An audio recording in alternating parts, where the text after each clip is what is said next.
This story comes from my mother. It took place when she was just a little girl in the early 1930s, around the time of the Great Depression. She remembered this story as clear as day her entire life and could tell everything in detail as if it had just happened yesterday. My grandmother lived in a town which was mostly farmland with a railroad that ran through the center of town. One of my grandmother's relatives was a car salesman. One day, he got a big sale and was celebrating it with a few drinks. He was feeling generous, so he handed my grandmother a $20 bill and told her she could use it for anything she wanted. Excitedly, my grandmother decided to walk to the grocery store about a mile away to get treats for the family.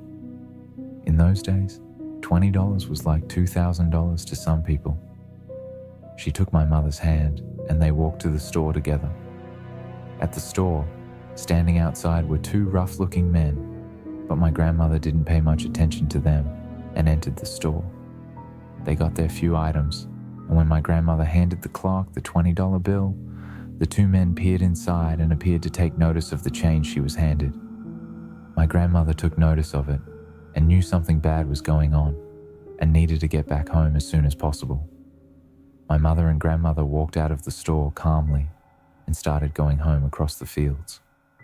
It was getting dark by now, and they had only walked a little way down the road when my grandmother suddenly looked frightened as she turned around to see a beat-up pickup truck with the headlights turned off following them. She grabbed my mother's arm and dragged her into a cornfield and whispered to her to get down as low as she could and to move as quietly and quickly as she could. They both moved deeply into the cornfield, and at one point, my grandmother whispered to my mother to lay down on the ground and to be quiet. My mother remembers seeing the light from a lantern or flashlight moving up and down and all around as she heard the cornstalks rustling as the two men kept searching for them.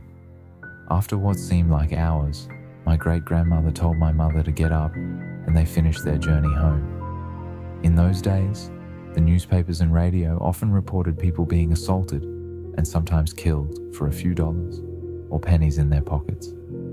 My mother would still get terrified for so many years when she told this story, thinking about what might have happened to a little girl her mother had those two men found them in that desolate cornfield.